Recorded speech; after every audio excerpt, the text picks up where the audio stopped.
온라인 유아 세례 교육에 함께 하시는 여러분들을 주님의 이름으로 사랑하고 축복합니다.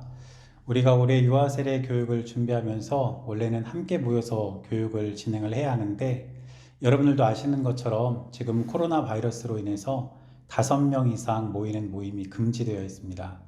그래서 우리 교회도 정부의 방역 수칙을 준수하고 또 유아 세례 교육을 진행을 하기 위해서 올해는 함께 모여서 교육을 하지 않고 온라인 비대면 방식으로 교육을 진행하게 되었습니다. 이미 여러분들에게 자료를 나눠 드렸는데 그 자료를 여러분들이 보시면서 이 교육에 참여를 해주시고 이번 유아 세례를 통해서 여러분들의 자녀들이 일생에 단 한 번뿐인 귀한 경험을 통해 우리 아이들의 마음과 또 그 신앙이 잘 자랄 수 있도록 기도하고 또 소망하는 마음으로 이 교육에 참여해 주시기를 부탁을 드리겠습니다. 그러면 여러분들 가지고 계신 자료를 보면서 교육을 진행하도록 하겠습니다. 여러분들 가지고 계신 자료를 보시면 1페이지에 제1부 유아 세례에 대하여 이렇게 되어 있는 것을 보실 수 있을 것입니다. 그리고 바로 밑에 유아 세례란 무엇인가 이렇게 되어 있는데 유아 세례에 대해서는 여러 가지 정의를 내릴 수가 있습니다. 그런데 저는 이번에 자료를 준비하면서 교회 용어 사전이라는 곳에 정의되어 있는 유아 세례의 정의를 여러분들 자료로 만들어 드렸습니다. 제가 한번 읽어보겠습니다. 교회 일원으로 있는 부모의 신앙 고백에 따라 어린아이에게 베푸는 세례. 유아 세례를 베풀어 해당 아이가 기독교 교육을 통해 양육받게 하며 일생 동안 그 일을 기념하게 한다. 자, 이것이 교회 용어 사전에 정의되어 있는 유아 세례의 의미입니다. 이 의미를 잘 살펴보면 크게 세 가지로 나눌 수 있는데 첫째는 무엇이냐면 유아 세례는 교회의 일원으로 있는 부모, 즉 그 교회에서 신앙생활을 하고 있는 부모님의 신앙 고백에 따라서 어린아이에게 베푸는 세례라는 것입니다. 이따가 다시 한번 말씀을 드리겠지만 유아 세례는 세례를 받는 사람의 의지나 고백으로부터 받는 세례가 아니라 그 아이의 부모의 고백, 부모의 의지로 베푸는 세례입니다. 두 번째는 유아 세례를 베풀어서 그 아이가 기독교 교육을 통해 양육받게 하는 것입니다. 이것이 유아 세례의 큰 목적 중에 하나라고 볼 수가 있습니다. 유아 세례를 받은 아이는 그 교회에서 기독교 교육을 받으며 하나님의 귀한 자녀로 성장을 하게 되는 것입니다. 그리고 세 번째 의미는 일생 동안 그 일을 기념하게 한다. 이렇게 우리가 찾아볼 수가 있는데 유아 세례를 받은 아이는 자라나면서 자신이 어렸을 때 유아 세례를 받았다는 사실을 인지하고 나는 유아 세례를 받은 세례인이다. 나는 하나님의 자녀다. 이러한 의식을 가지고 살아갈 수 있게 하는 것. 그것이 바로 유아 세례라고 볼 수 있다는 것입니다. 그런데 이 유아 세례에 대해서는 각 교단 간에 몇 가지 차이점들이 존재합니다. 먼저 대부분의 개신교 교단에서는 유아 세례를 인정하고 우리 유아들에게 세례를 줍니다. 그러나 침례교회에서는 유아 세례를 인정하지 않고 유아들에게 세례를 베풀지 않습니다. 이 이유에 대해서는 조금 있다가 뒤에 다시 한번 설명을 드리도록 그렇게 하겠습니다. 또 두 번째로는 유아 세례를 인정하는 교단에서도 유아 세례의 대상이 되는 그 아이들의 나이가 조금씩 차이가 있습니다. 예를 들면 장로교 교단 같은 경우는 만 2세 미만의 아이들에게만 유아 세례를 줍니다. 그러나 우리 감리교회에서는 만 5세 이하의 어린 아이들에게 유아 세례를 베풀도록 되어 있습니다. 그래서 우리 기뻐하는 교회도 감리교 교단에 속해 있는 교회이기 때문에 만 5세 이하의 유아들에게 이번에 세례를 베풀 수 있도록 그렇게 하고 또 그렇게 진행을 하고 있는 것입니다. 그렇다면 우리가 이렇게 유아 세례를 베풀고 있는데 과연 이 유아 세례는 어떤 근거에 따라서 세례를 주는 것일까요? 크게 세 가지 근거를 찾아볼 수가 있습니다. 첫째는 성경적 근거이고 둘째는 전통적 근거이고 세 번째는 교단의 근거라고 볼 수가 있습니다. 먼저 성경적 근거를 보면 사도행전 2장 38절과 39절에 이렇게 기록이 되어 있습니다. 여러분들 자료에도 말씀을 제가 적어드렸는데 제가 말씀을 읽어보겠습니다. 베드로가 이르되 너희가 각각 회개하여 각각 예수 그리스도 이름으로 세례를 받고 죄 사함을 받으라.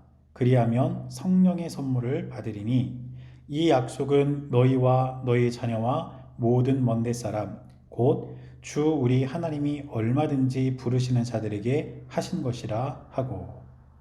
지금 말씀을 보면 베드로가 그들에게 한 이야기를 기록하고 있는데, 여기를 보니까 베드로가 뭐라고 이야기했냐면 회개하고 예수 그리스도의 이름으로 세례를 받으라, 이렇게 이야기합니다.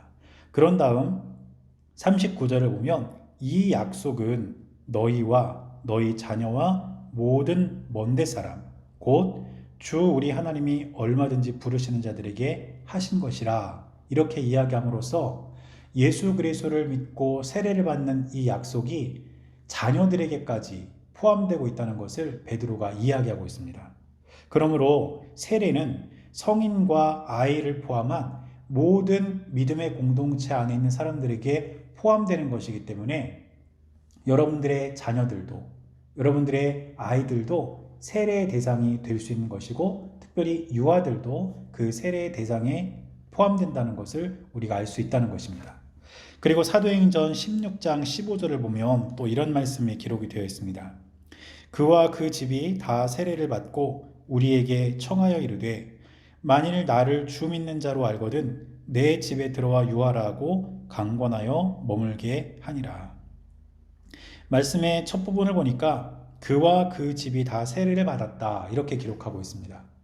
온 집이 다 세례를 받았다면 유아들이 그 세례에서 제외되었을 이유가 없습니다.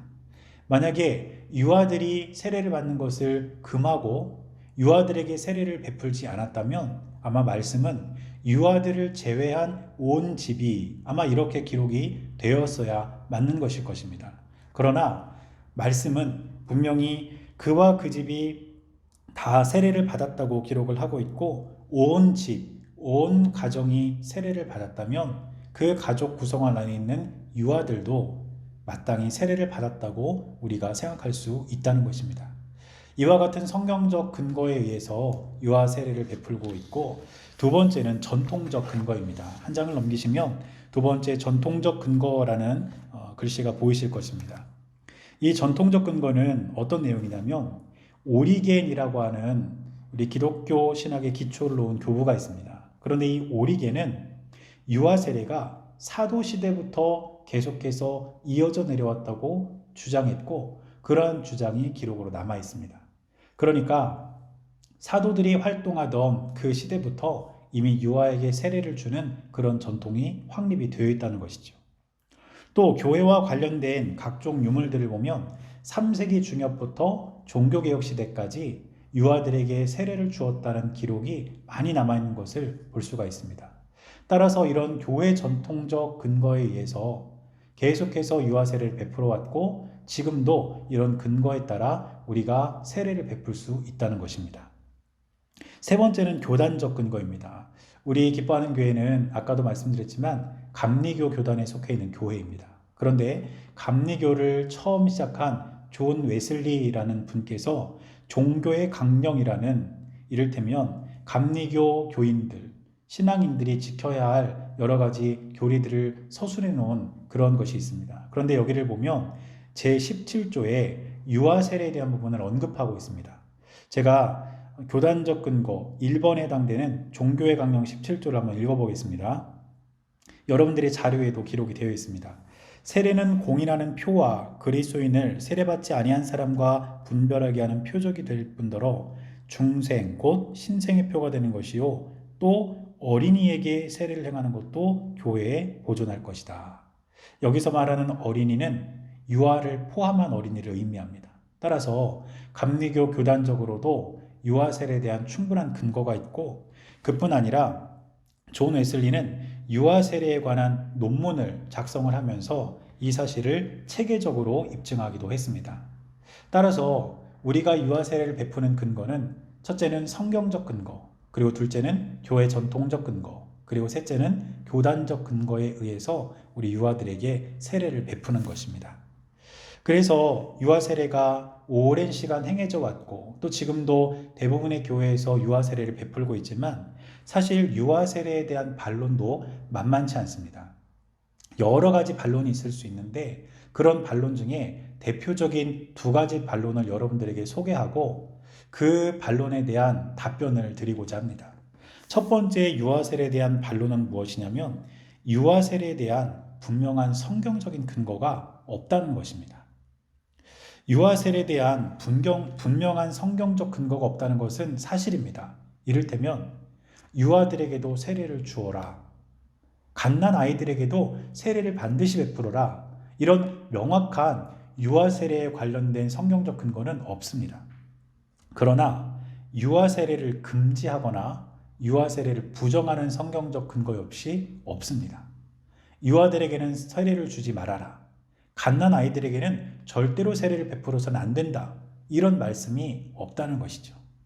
오히려 조금 전에 우리가 성경적 근거를 찾아본 것처럼 유아 세례를 암시하거나 유아 세례에서 동의할 수 있는 성경적 근거가 분명히 나타나고 있고 이를 토대로 해서 교회는 오랜 시간 동안 우리 유아들에게 세례를 주고 그 아이들을 세례 아동으로 교회 안에서 양육하면서 그 아이들이 믿음 안에서 자랄 수 있는 유익한 신앙적 토대를 마련해 주었던 것입니다.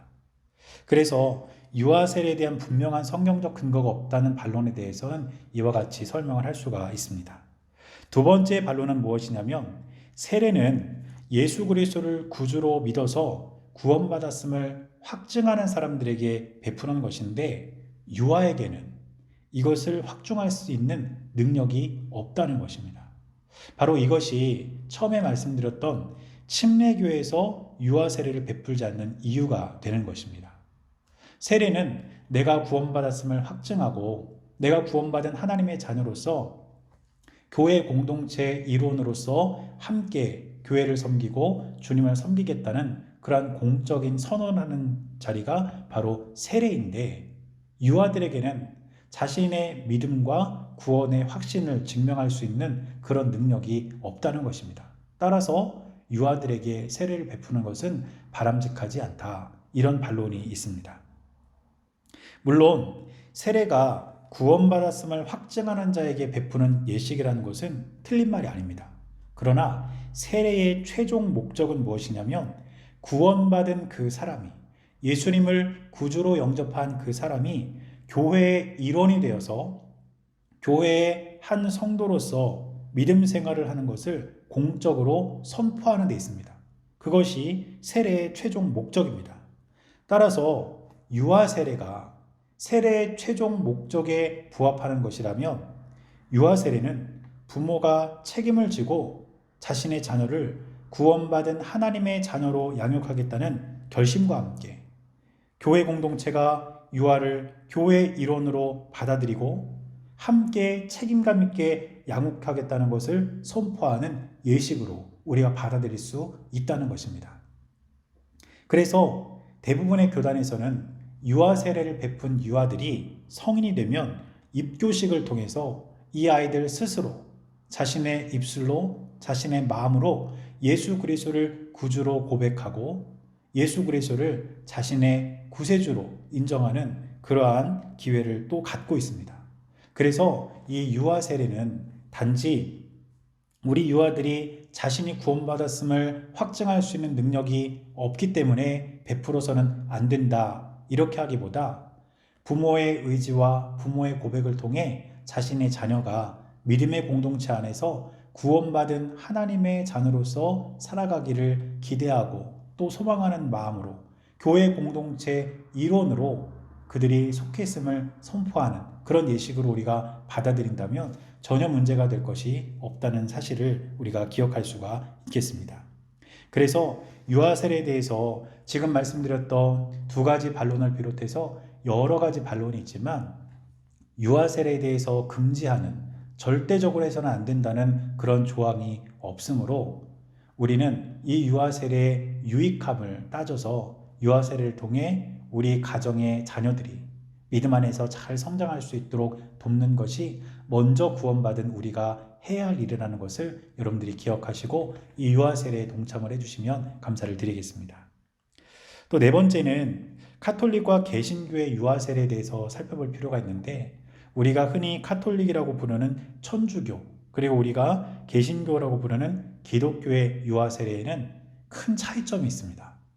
먼저 카톨릭의 유아 세례를 살펴보면, 카톨릭에서는 세례를 받으면 죄를 용서받는다고 믿습니다.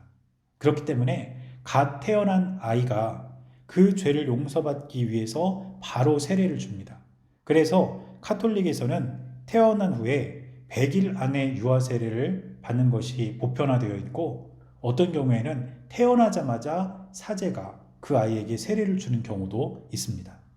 또 세례를 집례할 때에 카톨릭에서는 성수, 즉 거룩한 물이라고 부르는 특별한 물을 사용하는데, 이 물이 어떻게 특별한 물인지는 저도 정확히 알 수는 없지만 일반 물이 아니라 이들의 기준에 따라 구분한 특별한 물을 사용해서 세례를 주고 있습니다.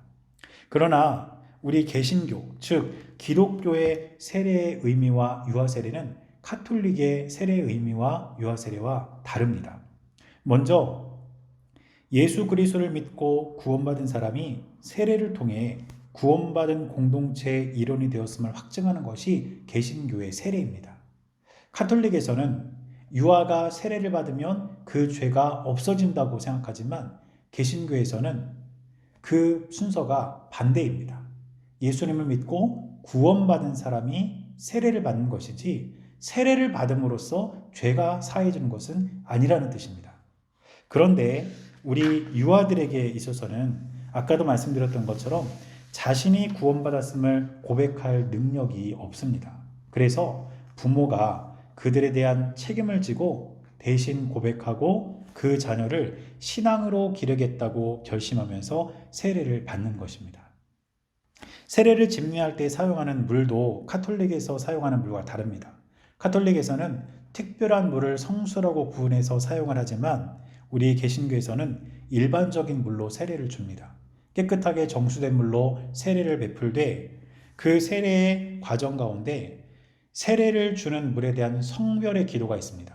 하나님께서 그 물을 일반 물이 아니라 성별된 물, 구별된 물로 그렇게 바꿔주시기를 기도하는 그런 과정을 거친 후에 그 물로 세례를 주게 되어 있습니다.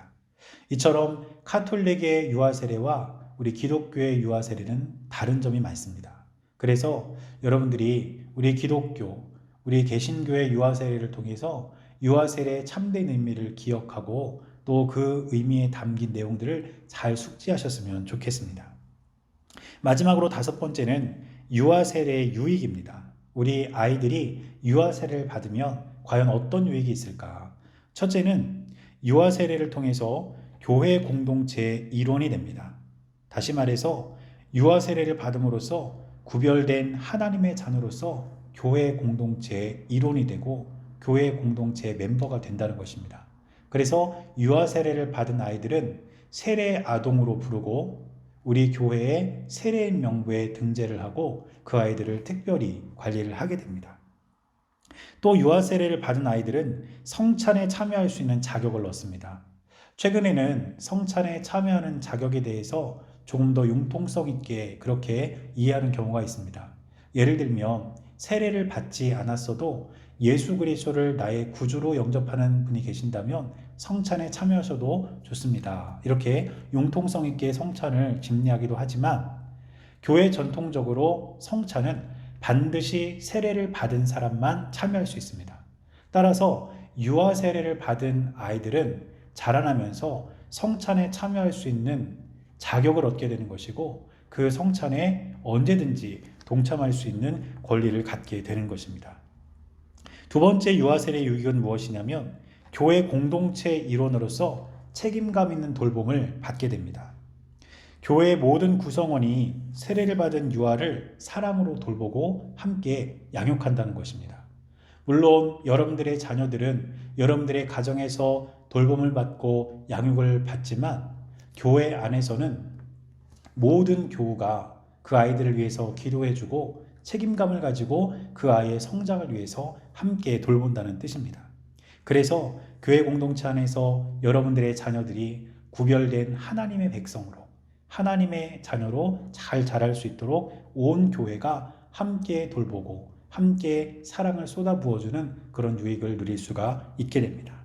그리고 마지막으로 세 번째 세례 유익은 무엇이냐면 기독교 교육을 통해서 바람직한 가치관을 정립하게 됩니다. 기독교 교육 안에는 연령에 따른 기독교 교육의 커리큘럼이 있습니다.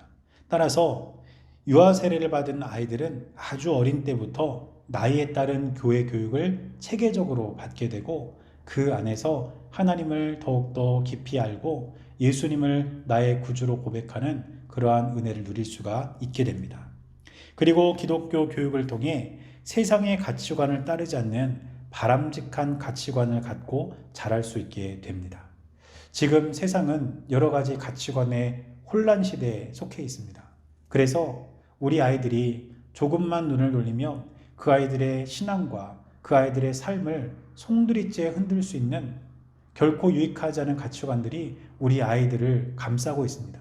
그러나 어릴 때부터 유아 세례를 받고 그 아이들이 기독교 교육을 통해 바람직한 가치관을 갖게 된다면 이 세상의 가치를 따라가지 않고 하나님께서 원하시고 하나님께서 바라시는 믿음의 길을 걸어가면서 우리 아이들이 신실하게 그 삶을 살아갈 수 있게 된다는 것입니다. 이렇게 해서 유아 세례에 대한 구체적인 내용을 함께 살펴봤는데 이제 한 장을 넘기시면 제2부 세례의 준비와 과정에 대해서 여러분들에게 설명을 드리도록 하겠습니다. 먼저 세례는 세례 청원으로부터 시작이 됩니다. 만일 여러분들의 자녀가 유아 세례를 받고자 한다면 교회가 정한 유아 세례일에 세례 청원서를 제출을 함으로써 유아 세례를 받을 수가 있게 됩니다. 그런데 만일 특별한 이유로 인해서 교회가 정한 시간에 세례를 받기 어려운 경우에는 여러분들께서 목사에게 개별적으로 연락을 하셔서 세례를 청원할 수 있고 여러분들의 자녀들이 유아 세례를 또한 받을 수가 있습니다.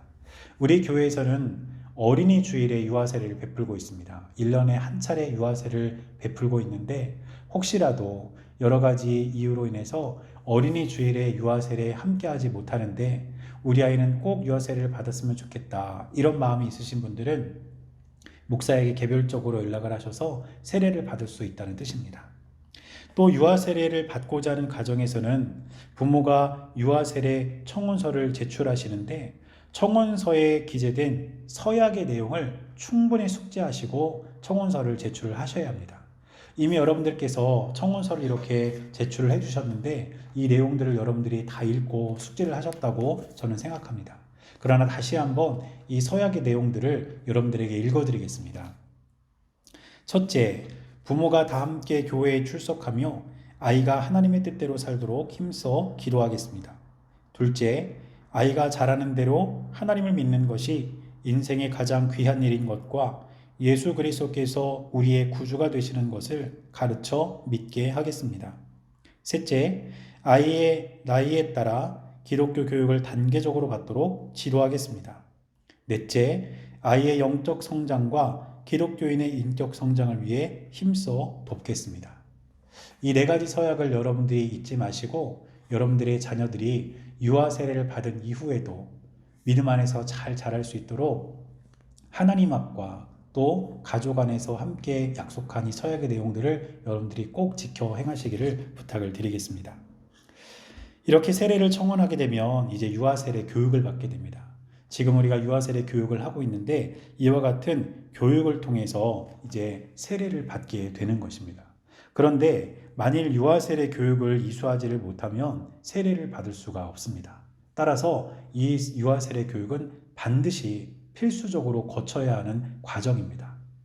여러분들이 혹시 상황에 따라서 교육을 받지 못할 그런 상황에 처한다면 반드시 목사에게 연락해서 이 세례 교육을 받을 수 있도록 해주시고, 그래서 세례 교육을 받지 못해서 세례를 청원을 했음에도 세례를 받지 못하는 그런 일이 없도록 꼭 유아 세례 교육에 동참을 해주시기를 부탁을 드립니다. 상황에 따라서 교육의 방식과 교육의 방식과 시간은 유동적으로 그렇게 실시할 수가 있습니다. 이번도 우리가 함께 모이지 못하고 이렇게 온라인으로 하는 것과 같은 그런 방법입니다. 세 번째 유아 세례 예식은 어떻게 진행이 되냐면, 세례 예식은 기독교 대한 감리회 예문에 따라서 진행을 하게 됩니다. 우리 감리교회에는 여러 가지 예식과 관련된 예문이 기록되어 있는 예문집이 있습니다. 이 예문집에 기록되어 있는 유아 세례 예식의 순서에 따라서 유아 세례 예식을 집례를 하도록 그렇게 하겠습니다. 또 세례의 방법은 목사가 세례자의 머리에 물을 뿌리는 방식으로 세례를 줍니다. 성인 세례와 같은 경우에는 이제 물을 조금 손에 담아서 물이 머리에서 흐를 정도로 그렇게 세례를 주지만, 우리 유아들에게는 물을 뿌리는 방식으로 세례를 주도록 하겠습니다. 세례를 받으실 때 스스로 설 수 있는 아이의 경우에는 부모님이 아이와 함께 앞으로 나와서 자녀 뒤에 부모가 서 주시고 그 아이가 선체로 세례를 받도록 해주시면 되겠습니다. 그러나 만일 우리 아이가 설 수 없는 그런 유아라면 가능하면 아빠가 아이를 안아주시고 아빠와 엄마가 같이 서서 세례를 받을 수 있도록 그렇게 해주시면 감사를 드리겠습니다. 세례를 베푼 후에는 여러분들에게 유아 세례 증서를 드립니다. 이와 같은 유아 세례 증서를 여러분들에게 드리는데, 이 안쪽에 보시면 유아 세례 증서가 있습니다. 유아 세례를 받았다는 증명서가 있고, 또 왼쪽에는 비어 있는데, 이 왼쪽에는 나중에 유아 세례를 받을 때 찍은 사진과 여러분들이 서약하신 내용을 여기에 적어서 나눠드리도록 하겠습니다. 그러면 이 자리에 사진과 서약의 내용을 함께 보관을 하셔서 앞으로 여러분들의 자녀들이 자라면서 이 유아 세례 증서를 보면서 내가 이때 세례를 받았구나, 그리고 우리 부모님은 나를 위해서 이런 약속을 하고 나를 믿음 안에서 지금까지 키워주고 계시는구나, 이렇게 알 수 있도록 이 유아 세례 증서를 소중하게 잘 보관해 주시기를 부탁을 드리겠습니다. 이상으로 유아 세례 교육을 마치려고 합니다. 아무래도 온라인 방식으로 진행을 하다 보니까 여러 가지 불편한 점도 있고, 여러분들이 그때그때 궁금한 점을 바로바로 설명해 드리지 못한 점도 있을 줄 압니다. 그러나 여러분들께서 이 교육을 통해 유아 세례에 대해서 기억하고 또 깨달아야 될 것을 여러분들이 꼭 숙지하셔서 이제 유아 세례를 통해 여러분들의 자녀들에게 또 여러분들의 가정에 하나님께서 베풀어 주시는 큰 은혜와 은총이 있게 되시기를 주님의 이름으로 간절히 축원합니다. 여러분 수고 많으셨습니다. 그러면 주일에 뵙도록 하겠습니다. 감사합니다.